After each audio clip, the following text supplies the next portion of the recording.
At the family meeting, they mocked me as poor. Then my helicopter landed. My name is Rama. I'm a quiet person. I prefer my privacy to a flashy life in the spotlight. My family, however, is a different story. They believe your value is directly tied to your net worth and your public image. I was at the bottom of their list until one day I decided to show them the truth. The sweltering summer air in Chicago was heavy with a palpable tension today. My extended family convened for a compulsory assembly. These events were never about affection or kinship. They were demonstrations of power masked as get-togethers. I had been dreading this one since the group text appeared. It was at my Uncle Robert's sprawling estate, where the meticulously manicured lawns were more for appearances than enjoyment. Every member of my father's side of the family was fixated on image.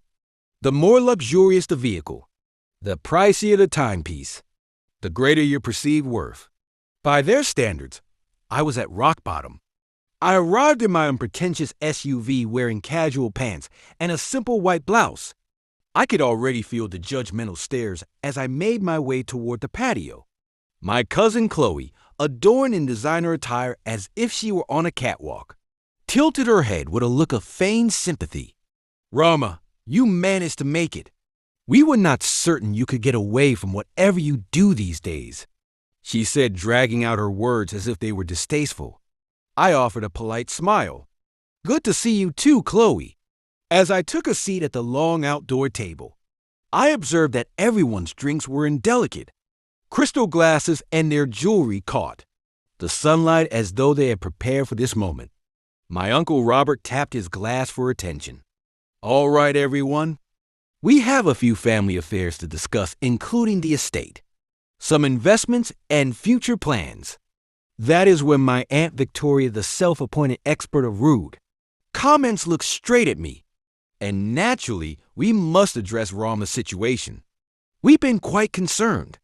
It is not good for the family's reputation to have someone barely making ends meet. A chorus of whispers and suppressed laughter swept around the table. My father, Leo, exhaled dramatically.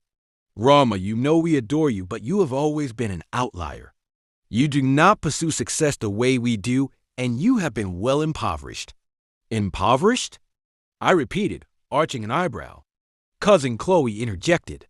"Oh, Rama, you do not even post about your trips or new cars. People think you cannot afford them.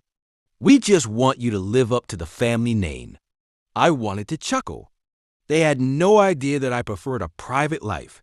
They did not know that I had been operating a confidential tech consultancy for 6 years, one that had secured government contracts and international clients valued in the millions.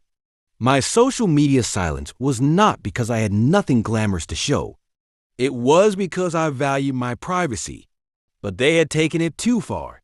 "You are concerned about my financial status?" I said calmly. "Perhaps that is a discussion we should conclude later." Uncle Robert sneered. "We are finishing it now. You are not truly contributing. You cannot even match the family donations for this year's gala. We believe." A distant sound interrupted him. At first it was faint, a low rhythmic thud in the air, but it grew louder. Heads turned upward. The noise was unmistakable, helicopter blades cutting through the summer sky. Everyone stood up, shielding their eyes, and there it was, my sleek black helicopter, descending gently onto the grassy field just past the patio. The family's chatter ceased. I stood smoothing my blouse and walked toward the landing zone as the wind from the rotor blades tousled everyone's hair. The pilot in a spotless uniform stepped out and opened the side door. "Miss Morrison," he said with a respectful nod. Morrison was my business name, not the one my family recognized me by. "We are prepared for departure when you are." Gasps erupted behind me. "Morrison, my cousin," Oscar exclaimed. "As in Morrison Tech Group? That Morrison?" I turned slowly. Yes, that would be me, the impoverished one. The truth was revealed. My firm had been quietly gaining traction in the tech sector, and I had intentionally kept my identity private to avoid exactly this, the trivial games my family played. "I did not want to make this about money," I continued. "But since you have spent the last hour ridiculing me for not being good, enough. Here is a reality check. I could purchase this entire estate twice over, and still have enough remaining to fund your cherished gala for the next decade. Aunt Victoria's jaw dropped. My father Leo appeared to have bitten into a lemon. Chloe tried to salvage the situation. We did not mean it that way. Actually, you did, I said. And that is fine because I am not here to seek validation from people who gauge worth by expensive bags and champagne labels. I build things that matter. I collaborate with people who matter. And I live a life that is my own, not some performance for strangers. For a prolonged moment, no one spoke. Finally, I checked my watch. If you will excuse me, I have a meeting in the city, one that actually matters. I stepped into the helicopter. As the pilot secured the door and the rotors roared back to life, I saw my family on the patio, frozen, squinting against the wine, their meticulously styled hair blowing everywhere. We lifted off. The estate shrunk below us, the people who had belittled me becoming tiny specks in the distance. A weight lifted from my chest, not because I had proved them wrong, but because I had finally stopped caring whether they believed in me at all. By the time we reached the urban skyline, I was already concentrating on the next deal, the next prospect, the next chapter of my life, one where I did not waste time on people who only valued things they could show off.